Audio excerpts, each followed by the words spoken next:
Dear student, आप सभी का एपी स्टडी में स्वागत है। आज हम पढ़ने वाले हैं द्विस्तंभीय रोकड़ बही। कल हमने पिछले वीडियो में पढ़ा दो खाने वाली मतलब द्विस्तंभीय रोकड़ बही को। तो द्विस्तंभीय रोकड़ बही में पहला वाला जो क्या बोलना चाहिए शर्त है, उसके आधार पर पढ़ा हमने रोकड़ और कटौती खाने। तो रोकड़ और कटौती खाने वाली द्विस्तंभीय रोकड़ बही के बारे में पढ़ा और उसका हमने उदाहरण को भी देखा। उदाहरण के माध्यम से हमने क्वेश्चन को हल किया और हमने सीखा कि कैसे रोकड़ और कटौती वाले खाने वाली जो रोकड़ बही है उसको कैसे बनाना है। आज हम पढ़ने वाले हैं दूसरा, यहाँ पर दिया है बैंक और कटौती खाने वाली, और तीसरा जो है रोकड़ और बैंक खाने वाली। तो आज हम जो है इन दोनों को ऊपर डिस्कस करेंगे। तो चलिए स्टार्ट करते हैं वीडियो को स्टार्ट करने से पहले आप लोगों से रिक्वेस्ट है कि चैनल को सब्सक्राइब कर दीजिए ताकि जब भी मैं नया वीडियो डालूं आप तक पहुंच सके। तो चलिए स्टार्ट करते हैं वीडियो को। यहाँ पर देखिए, बैंक और कटौती खाने वाली द्विस्तंभीय रोकड़ बही। बैंक और कटौती खाने वाली मतलब double column cash book having bank and discount column. Bank और कटौती खाने वाली द्विस्तंभीय रोकड़ बही। दूसरा शर्त को देखते हैं तो क्या कह रहा है। देखिए, जो व्यापारी प्रतिदिन की रोकड़ को बैंक में जमा करा देते हैं, जो व्यापारी प्रतिदिन की रोकड़ को बैंक में जमा करा देते हैं तथा सभी भुगतान बैंक द्वारा करते हैं, वे बैंक तथा कटौती खाने वाली रोकड़ बही बनाते हैं। आजकल जो है व्यापारी जो है अपने जितने भी पैसा नगद प्राप्त होता है उसको ले जा कर के बैंक में जमा कर देते हैं। ये क्यों जमा करते हैं? इसलिए जमा करते हैं क्योंकि उससे जो है चोरी की संभावना कम होती है, क्योंकि बैंक में पैसा चला जाएगा तो उसके पास रहेगा तो चोरी होने की संभावना रहेगी। लेकिन अगर बैंक में जमा कर देता है तो बैंक के पास सुरक्षित रहता है। इसलिए अधिकांश जो व्यापारी होते हैं वो चालू खाता खुलवा करके बैंक में अपने जो रोकड़ है मतलब अपना जो पैसा है उसको जो है बैंक में जमा करवा देते हैं। तो इस स्थिति में जो है सभी भुगतान जो है व्यापारी जो है बैंक के द्वारा करते हैं। बैंक के द्वारा कैसे करेगा? चेक काट करके करता है, ठीक, चेक काटेगा या फिर यूपीआई पेमेंट कर देगा या बैंक से ट्रांसफ़र कर देगा, ऑनलाइन ट्रांसफ़र होता है वो कर सकता है, ठीक। तो वे बैंक तथा कटौती खाने वाली रोकड़ बही बनाते हैं। वो जैसे ही फर्म को रोकड़ प्राप्त होती है व्यापारी उसे बैंक में जमा करा देता है। जैसे ही फर्म मतलब उसका जो व्यवसाय का जो संस्था है उसको जो है क्या प्राप्त होती है? रोकड़ प्राप्त होती है। तो रोकड़ प्राप्त होती है तो उसे कहाँ जमा करा देता है? व्यापारी बैंक में जमा करा देता है तथा इसे बैंक खाने वाली रोकड़ बही के डेबिट की ओर लिख देते हैं। बैंक खाने वाली रोकड़ बही के कहाँ लिख देते हैं? डेबिट की ओर लिख देते हैं। क्लियर हो गया? डेबिट की ओर क्यों लिखते हैं? क्योंकि बैंक में पैसा जमा कर रहे हैं मतलब हमारे रोकड़ से जो है बैंक खाता में जा रहा है, इसलिए भुगतान हो रहा है। समझो बैंक में जा रहा है मतलब बैंक में जा रहा है मतलब बैंक रोकड़ खाना से जा रहा है, इसलिए ये पेमेंट की तरह है, बैंक में पेमेंट कर रहे हैं, इसलिए जो बैंक खाने में लिख देते हैं।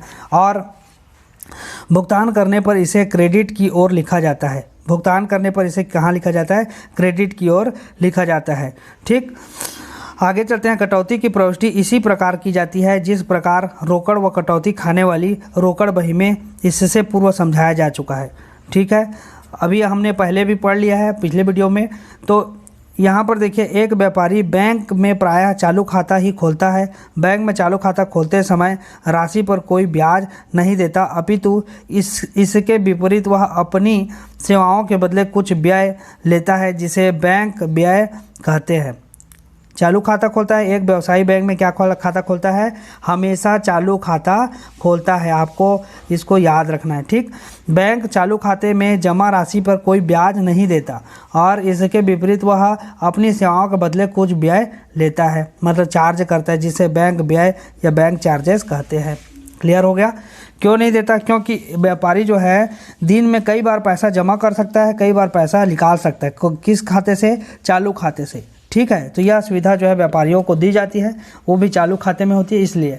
अब तीसरा कंडीशन है रोकड़ व बैंक स्तंभों वाली द्विस्तंभीय रोकड़ बही। हम अभी थोड़ा सा इस थ्योरी को समझते हैं, उसके बाद हम सीधा प्रैक्टिकल क्वेश्चन की ओर चलेंगे, ठीक है। थोड़ा सा समय लगेगा। आज के इस व्यापारिक युग में व्यापारिक क्रियाओं के संचालन में बैंकों का महत्वपूर्ण स्थान है। आज के इस युग में व्यापारिक युग में क्या होता है, व्यापारिक क्रिया जितने भी होते हैं उसके संचालन में बैंक महत्वपूर्ण स्थान रखता है। क्यों? प्रायः जो है सभी व्यापारी बैंक में खाता खोलकर अपना अधिकांश नगद लेन देन बैंक द्वारा ही करते हैं। जितने भी व्यापारी वो बैंक में खाता खोल लेते हैं और लेन देन भी बैंक के माध्यम से होता है। चेक से भुगतान करेंगे, पेमेंट भी प्राप्त करते हैं तो बैंक खाते में प्राप्त कर लेते हैं, डायरेक्ट या चेक के माध्यम से प्राप्त कर लेते हैं। तो चेक या ड्राफ्ट के माध्यम से लेनदारों को देय राशि का भुगतान करना, देनदारों से भुगतान प्राप्त करना न केवल सुरक्षा की दृष्टि से महत्वपूर्ण है वरन रुपया गिनने में लगने वाले समय की बचत करने की दृष्टि से भी लाभप्रद है। ठीक है, रुपया भी गिनने की आवश्यकता नहीं, सीधा बैंक में जितना डालना है उतना डाल दिए सामने वाला अब ग्राहक, तो उससे क्या होता है रुपया गिनने की भी समस्या नहीं होती। इस तरह चेक व ड्राफ्ट नगद व्यवहारों का एक सुगम साधन है। नगद व्यवहारों का क्या है? सुगम साधन है। अतः जब व्यवसाय में रोकड़ के साथ साथ बैंक के माध्यम से किए गए व्यवहारों का हिसाब भी रखा जाना हो तो रोकड़ बही में रोकड़ व बैंक दोनों के लिए अलग अलग स्तंभ रखकर उक्त आवश्यकताओं की संतुष्टि की जा सकती है। इस प्रकार तैयार की जाने वाली रोकड़ बही को रोकड़ व बैंक स्तंभों वाली द्विस्तंभीय रोकड़ बही कहा जाता है। क्लियर हो गया? अब हम चलते हैं इसके प्रारूप की ओर। देखिए प्रारूप देख लीजिए। प्रारूप लिखा है रोकड़ बैंक स्तंभों वाली द्विस्तंभीय रोकड़ बही का प्रारूप। तो यहाँ पर दिनांक रहेगा, विवरण, प्रमाणक संख्या, खाता पृष्ठ, राशि और बैंक। 2 हो गया। राशि मतलब इसको रोकड़ भी लिख सकते हो और बैंक, तो राशि और बैंक का कॉलम 2। यहाँ पर भी वही है, दिनांक, विवरण, प्रमाणक संख्या, खाता पृष्ठ, राशि और बैंक। ठीक, एक विकलन पक्ष होता है और एक समाकलन पक्ष। तो इस प्रकार से हमको द्विस्तंभीय रोकड़ बही रहेगा और रोकड़ और बैंक स्तंभ वाली रहेगा। तो इस प्रकार से हमको फॉर्मेट को खींचना है। ठीक है, यही प्रारूप है।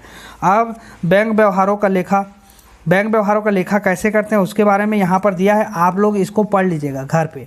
ठीक है, आप लोग इसको अपने पुस्तक से पढ़ लीजिएगा, मैं यहाँ पर नहीं बता रहा हूँ। ठीक, तो इसको जो है आप लोगों को पढ़ना है। क्या होता है, डेबिट पक्ष में बैंक स्तंभ में लिखी जाने वाली राशियाँ और क्रेडिट पक्ष में बैंक स्तंभ में लिखी जाने वाली राशियाँ। ठीक है, तो इसको आपको समझना है। उसके बाद हम बैंक संबंधी व्यवहारों का लेखा, इसको भी आपको समझना है, घर पे पढ़ लीजिए। अब हम चलते हैं मुख्य रूप से प्रति प्रविष्टि या विमुख या उभय प्रविष्टि या विपरीत प्रविष्टि। इसको 4-5 नामों से जाना जाता है, देख लीजिए। प्रति प्रविष्टि भी बोलते हैं, विमुख भी बोलते हैं, उभय प्रविष्टि भी बोलते हैं या विपरीत प्रविष्टियाँ भी कहते हैं। और इसको इंग्लिश में क्या बोलते हैं? Contra entry.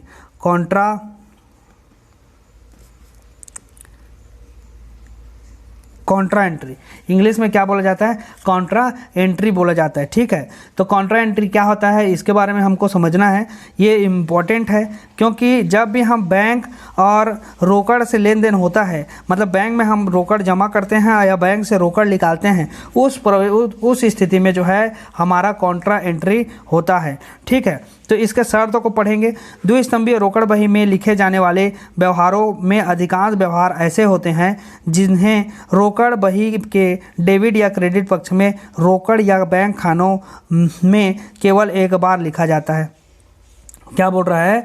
द्विस्तंभीय जब रोकड़ बही बनाते हैं तो उसमें अधिकांश व्यवहार ऐसे होते हैं, व्यवहार मतलब लेन देन ऐसे होते हैं जिन्हें रोकड़ बही के डेबिट या क्रेडिट पक्ष में, या तो डेबिट पक्ष में लिखेंगे या क्रेडिट पक्ष में लिखेंगे, है ना, या और रोकड़ बही के डेबिट या क्रेडिट पक्ष में भी लिखेंगे और उसके साथ साथ रोकड़ या बैंक खाने में केवल एक बार लिखा जाता है। रोकड़ या बैंक खाने में क्या होता है? केवल एक बार लिखते हैं। लेकिन कुछ व्यवहार ऐसे होते हैं जिन्हें रोकड़ बही के दोनों पक्षों में लिखा जाता है। रोकड़ बही के कैसे लिखा जाता है? दोनों पक्षों में लिखा जाता है। दोनों पक्ष मतलब विकलन में भी और समाकलन में भी, दोनों पक्ष में लिखेंगे। इसका प्रमुख कारण रोकड़ बही में रोकड़ खाता व बैंक खाता दोनों की उपस्थिति है। इसका प्रमुख कारण क्या है? रोकड़ बही में रोकड़ खाता और बैंक खाता दोनों की उपस्थिति है। ऐसे व्यवहार जिनसे दोनों पक्ष प्रभावित होते हैं। देखिए, ऐसे व्यवहार जिनसे दोनों पक्ष प्रभावित होते हैं, मतलब रोकड़ खाता भी प्रभावित होता है और बैंक खाता भी प्रभावित होता है, उस स्थिति में रोकड़ बही के डेबिट पक्ष में रोकड़ खाने में तथा क्रेडिट पक्ष में बैंक खाने में, अथवा डेबिट पक्ष के बैंक खाने में और क्रेडिट पक्ष के रोकड़ खाने में एक साथ प्रविष्टि की जाती है या किए जाते हैं। क्लियर? इसको मैं क्लियर बताऊंगा और आगे भी, आप थोड़ा सा थ्योरी को समझिए। अतः रोकड़ बही व बैंक स्तंभों की राशि को एक साथ विपरीत दशा में प्रभावित करने वाले व्यवहारों को दर्ज करने हेतु की जाने वाली प्रविष्टियाँ प्रति प्रविष्टियाँ कही जाती है। ये क्वेश्चन आता है आपका 2 नंबर का क्वेश्चन, मोस्ट इंपॉर्टेंट है। प्रति प्रविष्टियाँ किसे कहते हैं, है ना। तो ये आप याद कर लीजिए कि रोकड़ बही व बैंक स्तंभों की राशि को एक साथ विपरीत दशा में प्रभावित करने वाले व्यवहारों को दर्ज करने हेतु की जाने वाली प्रविष्टियाँ प्रति प्रविष्टियाँ कही जाती है। मोस्ट इंपॉर्टेंट क्वेश्चन 2 नंबर का क्वेश्चन आएगा इस ये थ्योरी सेक्शन से। इन्हें विमुख प्रविष्टियाँ या उभय प्रविष्टियाँ भी कहा जाता है। निम्नलिखित व्यवहारों की प्रति प्रविष्टियाँ की जाती है। देखो क्या क्या की प्रति प्रविष्टियाँ होगा, तो बैंक में रुपया जमा करेंगे तब प्रति प्रविष्टि होता है, मतलब काउंटर एंट्री होता है। बैंक में रुपया जमा करना मतलब इस व्यवहार में क्या होता है, बैंक खाते का डेबिट पक्ष तथा रोकड़ खाते का क्रेडिट पक्ष प्रभावित होता है। कैसे होता है, तो मैं आपको बताऊं कि बैंक खाते का डेबिट पक्ष, जब भी हम बैंक में रुपया जमा करते हैं तो क्या लिखते हैं, बैंक खाता विकलन लिखते हैं। और किससे लिखते हैं, बैंक खाता विकलन हो गया किससे, रोकड़ खाते से, रोकड़ खाता से। ये हो गया बैंक में रुपया जमा किए तब। तो बैंक खाता क्या हो रहा है, विकलन हो रहा है, और रोकड़ खाता समाकलन हो रहा है। तो ये 2 खाते प्रभावित हो रहे हैं। हम द्विस्तंभीय रोकड़ बही में बैंक और रोकड़ का जब कॉलम वाला बनाएंगे तो इसमें दोनों खाता प्रभावित हो रहा है कि नहीं, दोनों खाता प्रभावित हो रहा है। तो इसी को बोल रहा है कि इस व्यवहार में जब भी हम बैंक में रुपया जमा करते हैं तो इस व्यवहार में बैंक खाते का डेबिट पक्ष और तथा रोकड़ खाते का क्रेडिट पक्ष प्रभावित होता है, दोनों पक्ष प्रभावित हो रहा है। अतः त्रिस्तंभीय रोकड़ बही के डेबिट पक्ष के बैंक स्तंभ में, त्रिस्तंभीय नहीं, यहाँ पर आप लिखेंगे द्विस्तंभीय होगा भी, द्विस्तंभीय रोकड़ बही के डेबिट पक्ष के बैंक स्तंभ में, डेबिट पक्ष के बैंक स्तंभ में तथा क्रेडिट पक्ष के रोकड़ स्तंभ में संबंधित व्यवहारों की राशि लिखी जाती है। संबंधित व्यवहार जो भी है, मतलब डेबिट पक्ष के बैंक स्तंभ में राशि को लिखेंगे और क्रेडिट पक्ष के रोकड़ स्तंभ में राशि को लिखेंगे। कैसे, देखिए यहाँ पर लिखा है बैंक खाता विकलन रोकड़ खाते से, तो बैंक खाता विकलन में है तो इसको जब भी हम रोकड़ बही में बनाएंगे तो कहाँ पर लिखेंगे, रोकड़ बही में हम बनाते हैं, रोकड़ बही बनाएंगे, रोकड़ बही, तो इसे हम समाकलन में लिखेंगे, समाकलन में लिखेंगे। रोकड़ बही बनाते हैं तो हम इसे समाकलन में लिखें और इसको कहाँ लिखेंगे, विकलन पक्ष में लिखेंगे। तो जब हम रोकड़ खाता को विकलन पक्ष में लिखते हैं, रोकड़ खाता से लिखेंगे, विकलन पक्ष में लिखेंगे, ठीक है, रोकड़ खाता से विकलन पक्ष में लिखेंगे। तो उस स्थिति में आपको इसकी राशि जो भी रोकड़ खाता से, मान लीजिए यहाँ पर 5,000 हो गए, यहाँ पर भी 5,000 है, तो ये रोकड़ खाता से लिखेंगे। और जो 2 कॉलम रहेगा ना आपका, एक होगा रोकड़ का कॉलम होगा और एक होगा बैंक का कॉलम, ठीक। रोकड़ का कॉलम और बैंक के कॉलम में क्या होगा, ये 5,000 की राशि को आप रोकड़ खाता से करके 5,000 बैंक वाले राशि कॉलम में लिखेंगे। देखो आपको अच्छे से समझा दे रहा हूँ कैसे करेंगे, ये है, ठीक। अब यहाँ ये विकलन पक्ष हो गया, है ना, और ये हो गया समाकलन पक्ष, समाकलन पक्ष है, ठीक। यहाँ पर 2 कॉलम है और यहाँ पर भी आपका 2 कॉलम है, समझो। ये हो गया रोकड़ का कॉलम, रोकड़, ये हो गया बैंक का कॉलम, यहाँ पर भी ये रोकड़ का हो गया, रोकड़, और ये हो गया बैंक का। अब क्या बोल रहा है कि हम अगर इस प्रकार के व्यवहार होता है, बैंक में जमा करते हैं तो बैंक खाता विकलन रोकड़ खाता से, तो इस प्रकार की स्थिति में क्या होता है, यहाँ पर लिखेंगे हम रोकड़ खाता, विकलन पक्ष में रोकड़ खाता से होगा, तो रोकड़ खाता से, और मान लीजिए 5,000 की राशि है, इस राशि को हम रोकड़ खाता से करके लिखे तो रोकड़ कॉलम में नहीं लिखेंगे, हम कौन से कॉलम में लिखेंगे, 5,000 रुपये बैंक कॉलम में लिखेंगे। इसको आपको याद रखिएगा, ठीक। अब इधर क्या लिखाएगा, वही एंट्री होगा, वही डेट पे, तो यहाँ पर लिखाएगा बैंक खाता को। अब इस तरफ जो है, इस पक्ष में हम बैंक में राशि नहीं लिखेंगे, हम कहाँ लिखेंगे राशि को, ये हम लिखेंगे आपका रोकड़ कॉलम में, ठीक है, रोकड़ स्तंभ में। यही एंट्री क्या कहलाता है, कॉन्ट्रा एंट्री कहलाता है। इसको सी से प्रदर्शित करते हैं, अभी क्वेश्चन में अभी बनाएंगे हम लोग, तो इसे किससे प्रदर्शित करते हैं, सी से प्रदर्शित करते हैं। क्लियर, ये हो गया। तो बैंक में रुपया जमा करना, ये पहला हो गया पॉइंट। दूसरा है कार्यालय प्रयोग हेतु बैंक से रुपया निकालना। देखो बैंक में रुपया जमा करेंगे तो एंट्री क्या हो रही है, बैंक खाता विकलन रोकड़ खाता से होगी। अब कार्यालय से मतलब कार्यालय प्रयोग हेतु हम रुपया निकालेंगे बैंक से, तो क्या होगा, बैंक से हम रुपया निकालते हैं तो होता है रोकड़ खाता विकलन। रोकड़ खाता विकलन होगा।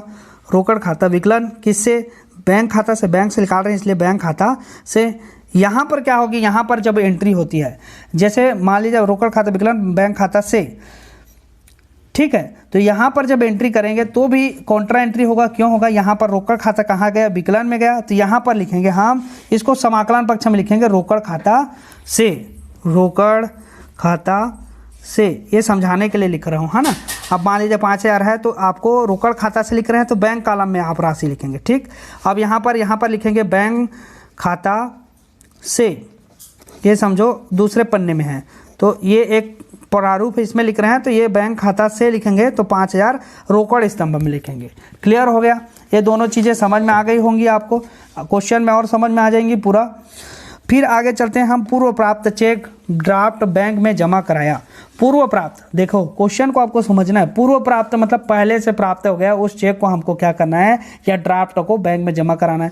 तो कभी कभी चेक ड्राफ्ट प्राप्त होने पर इन्हें उसी दिन किसी कारण वह संग्रह हेतु बैंक में भेजना रह जाता है मतलब नहीं भेज पाते हैं। जिस दिन प्राप्त हुआ उसी दिन हम इसको बैंक में नहीं भेज पाते हैं, उस स्थिति में क्या होगा, तो उस स्थिति में जो है इन्हें रोकड़ मानकर द्विस्तंभीय रोकड़ बही में प्रविष्टि कर दिया जाता है। अंडरलाइन कर लीजिए, इस स्थिति में रोकड़ मानकर द्विस्तंभीय रोकड़ बही में प्रविष्टि कर दिया जाता है। क्लियर हो गया। अब रोकड़ मान लिए उसको, और रोकड़ का हम अब जो चेक मिला है तो हम लिखेंगे बैंक खाता नहीं लिखेंगे, हम क्या लिखेंगे, रोकड़ खाता विकलन, जो जिससे भी मिला है उसका नाम लिख देंगे, ठीक। अतः जब इन्हें बैंक भेजा जाता है तो इसकी प्रविष्टि उसी प्रकार की जाती है जिस प्रकार रोकड़ बैंक में जमा करने पर की जाती है। जैसे यहाँ पर लिखा है ना, बैंक में रुपया जमा किया, इसकी प्रविष्टि क्या करते हैं हम, बैंक खाता विकलन रोकड़ खाते से। सेम प्रविष्टि यहाँ पर भी होगा। अगर कोई चेक है या बैंक ड्राफ्ट है उसी दिन हमको प्राप्त हुआ और उसी दिन बैंक नहीं भेजे और दूसरे दिन अगर भेज रहे हैं तो हम प्रविष्टि जो करेंगे वो बैंक में रुपया जमा करते हैं, तो जो प्रविष्टि होता है वही प्रविष्टि यहाँ पर भी होगी। हाँ, अतः जब इन्हें बैंक भेजा जाता है तो इसकी प्रविष्टि उसी प्रकार की जाती है जिस तरह रोकड़ बैंक में जमा करने पर की जाती है। अर्थात चेक ड्राफ्ट की राशि रोकड़ बही के डेबिट पक्ष के बैंक स्तंभ में तथा क्रेडिट पक्ष के रोकड़ स्तंभ में लिख दी जाती है, ठीक। जैसा मैं पहले अभी बताया कॉपी में उसी प्रकार। चलिए अभी क्वेश्चन बनाएंगे तो और क्लियर हो जाएगा आपको। उपयुक्त व्यवहारों की प्रति प्रविष्टि करने के पश्चात प्रविष्टि के सामने वाले खाता पृष्ठ जो कॉलम होता है उसमें स्तंभ में सी या क्या कर देते हैं, वी या राइट का चिन्ह, ये राइट लिखा है, राइट का चिन्ह संकेत दिया जाता है। यह संकेत मतलब संकेत से यह ज्ञात रहता है कि व्यवहार की प्रति प्रविष्टि कर दी गई है। व्यवहार की क्या कर दिए गए है, प्रति प्रविष्टि कर दी। प्रति प्रविष्टि में सी लिखा है मतलब कॉन्ट्रा एंट्री, इसी को बोलते हैं। या डबल टिक लगा देंगे दोनों पक्ष में तब समझ में आ जाएगा, या वी लिख देंगे तो समझ में आ जाता है। ये मोस्ट इंपॉर्टेंट है, इसको आपको याद रखिए, अभी ये काम आने वाला है, ठीक है।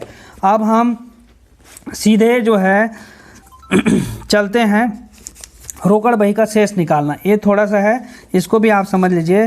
द्विस्तंभीय रोकड़ बही में राशि स्तंभ और बैंक स्तंभ का शेष ज्ञात किया जाता है। देखो दोनों का द्विस्तंभी जब रोकड़ बही बनाएंगे तो राशि और बैंक स्तंभ दोनों का शेष निकालेंगे, ठीक। हम पहले पढ़े कि राशि और कटौती का, तो कटौती का शेष नहीं निकालते, जितना है बैलेंस उतना ही लिख देते हैं।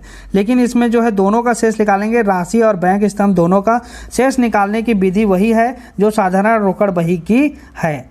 शेष निकालने की विधि वही है जो साधारण रोकड़ बही में जैसा कि वैसी रोकड़ से सदैव जो है डेबिट शेष ही होता है। डेबिट से रोकड़ जो है वह सदैव कौन सा शेष होगा, डेबिट शेष होगा।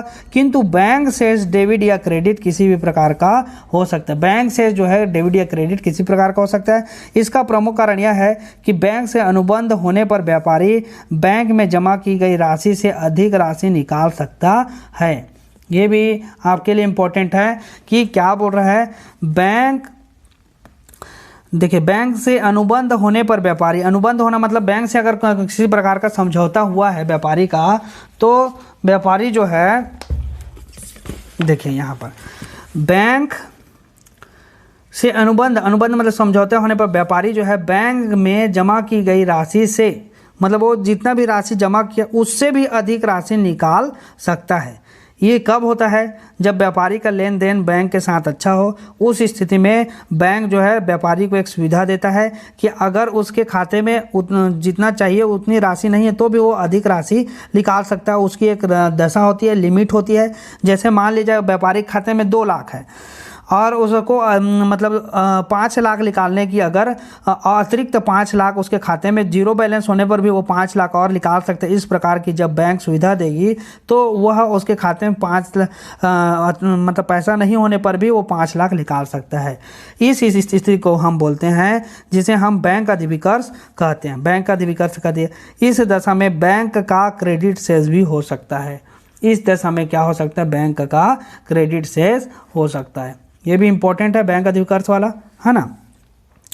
ठीक है, बैंक अधिविकर्ष किसे कहते हैं ये भी आता है। तो बैंक से अनुबंध होने पर व्यापारी बैंक में जमा की गई राशि से अधिक राशि निकाल सकता है, जिसे हम बैंक अधिविकर्ष कहते हैं। इसको भी याद कर लीजिएगा, ये भी इम्पॉर्टेंट है। ठीक है, हमेशा कंफ्यूज हो जाते हैं। तो अब हम चलते हैं किसमें? उदाहरण क्रमांक 4 में निम्नलिखित लेन देनों से 2 खानों वाली रोकड़ बही बनाइए। 2 खाने वाली रोकड़ बही, देखिए मैं पहले जो है आपको पुस्तक में जो उदाहरण है उससे समझाने का प्रयत्न करता हूँ, उसके पश्चात हम जो है क्रियात्मक प्रश्न की ओर चलते हैं। ठीक है, तो अभी हम पढ़ेंगे, देखिए अभी उदाहरण से समझ लेते हैं, फिर क्रियात्मक प्रश्नों को बनाएंगे, क्योंकि उदाहरण से आप समझेंगे तो ज़्यादा आसानी होता है फिर क्रियात्मक प्रश्नों को बनाने में। तो यहाँ पर लिखा है, देखिए 2006 मार्च 1 रोकड़ हाथ में। रोकड़ हाथ में को हम कहाँ लिखते हैं? हमेशा विकलन, रोकड़ हाथ में को हमेशा विकलन पक्ष में लिखते हैं। किधर? विकलन पक्ष में लिखते हैं। लेकिन यहाँ पर एक और स्थिति दिया हुआ है, बैंक अधिविकर्ष। बैंक अधिविकर्ष की स्थिति दिया है ना, तो बैंक अधिविकर्ष क्या होता है? बैंक, यही वाला बैंक अधिविकर्ष है, मतलब अधिक राशि निकाल सकता है उसके खाते में राशि नहीं होने पर भी। तो ये अधिविकर्ष, यही इसको कहाँ लिखेंगे? तो हम इसको समाकलन पक्ष में लिखते हैं। कौन सा पक्ष में लिखते हैं? समाकलन पक्ष में लिखते हैं। ठीक है, समाकलन पक्ष में लिखेंगे, है ना। तो इसको समाकलन पक्ष में लिखेंगे बैंक अधिविकर्ष करके। तो यहाँ पर देखिए, यहाँ पर क्वेश्चन में ये क्या बोलते हैं, हल में कैश बुक लिख दिया है with cash and bank column, है ना, द्विस्तंभीय रोकड़ बही। यहाँ पर देखिए रोकड़ हाथ में को लिख दिए, यहाँ पर टू बैलेंस BD, है ना, मतलब शेष लाया गया 5,000 रुपये। 5,000 रुपये शेष लाया गया। 2006 मार्च 1 तारीख को शेष लाया गया 5,000, और 1 तारीख को बैंक अधिविकर्ष है। बैंक अधिविकर्ष 1 तारीख को है। इसको कहाँ लिखेंगे? इसको समाकलन पक्ष में लिखते हैं। तो यहाँ पर लिखा है, देखिए 2006 मार्च 1 शेष लाया गया, यहाँ पर भी वही लिखेंगे, शेष लाया गया। और राशि जो है वो है बैंक कॉलम में लिखाएगा, बैंक कॉलम में। देखिए यहाँ पर कहाँ रोकड़ हाथ में है क्वेश्चन में, तो रोकड़ वाले कॉलम में लिखे 5,000, लेकिन यहाँ पर बैंक में है, बैंक अधिविकर्ष है मतलब बैंक में है, इसलिए बैंक कॉलम में लिखेंगे 2,000 रुपये। क्लियर हो गया। अब चलते हैं माल क्रय किया। माल क्रय किया में क्या होता है? माल क्रय किया बोल रहे हैं तो समझना है हमको, माल क्रय कर रहे हैं मतलब नगद खरीद रहे हैं, रोकड़ से खरीद रहे हैं, है ना। यहाँ पर बैंक से बोलता तो हम बैंक कॉलम में उसकी राशि लिखते हैं, लेकिन माल नगद क्रय किया बोल रहा है, इसलिए हम लिखेंगे क्रय खाता को। क्रय खाता को यहाँ पर देखिए बाई परचेस अकाउंट, और ये राशि को कहाँ लिख देंगे? रोकड़ कॉलम में लिखेंगे। क्यों लिखेंगे? क्योंकि यहाँ पर माल क्रय किया लिखा है, मतलब हमको समझना है कि माल को हमने नगद क्रय किया, इसलिए इसको रोकड़ कॉलम में लिखेंगे। क्लियर हो गया। उसके बाद हम चलते हैं माल बेचा। माल बेच रहे हैं, तो माल बेच रहे हैं मतलब नगद बेच रहे हैं। ठीक है, माल बेचा और रोकड़ मतलब माल बेचा और चेक प्राप्त हुआ लिखता, तो हम उसको बैंक कॉलम में लिखते, है ना, और उसको बैंक में भेजा गया करके बोलता तब। लेकिन यहाँ पर माल बेचा, ठीक है, माल बेचा की स्थिति में क्या होगा? हम लिखेंगे विक्रय खाता से टू सेल्स अकाउंट। यहाँ पर देखिए 4 तारीख को टू सेल्स अकाउंट, राशि को जो है रोकड़ वाले कॉलम में लिख देंगे। जो भी राशि होगी, अमाउंट होगी, उसको रोकड़ वाले कॉलम में लिख दिए। देखो ठीक हो गया। फिर उसके बाद रानू से रोकड़ मिली। रानू से रोकड़ मिली कितना? 6,000 रुपये का। रानू से रोकड़ मिल रही है कितना? 6,000 रुपये का। तो हम लिखे रानू से क्योंकि रानू से मिल रही है मतलब प्राप्ति वाले कॉलम में आएगा, इधर प्राप्ति वाला पक्ष है ना ये, तो रानू से तो टू रानू अकाउंट 6,000 रुपये अमाउंट वाले में। यहाँ पर अगर रानू से रानू ने बैंक में सीधा जमा करा दिया लिखता तो टू रानू अकाउंट और बैंक कॉलम में लिखते 6,000, लेकिन यहाँ पर रानू से रोकड़ मिली मतलब रोकड़ वाले कॉलम में लिखेंगे। ठीक, राम से रोकड़ मिली तो भी राम टू राम और रोकड़ वाले कॉलम में लिख देंगे राम 2,000 रुपये जो राशि मिला उसको। ठीक, उसके बाद क्या लिखा है, बैंक में जमा किया, तो बैंक में जमा किया तो यहाँ पर देखो बैंक में जब भी जमा करेंगे तो ये कॉन्ट्रा एंट्री होगा, आपको याद रखना प्रति प्रविष्टि होगा।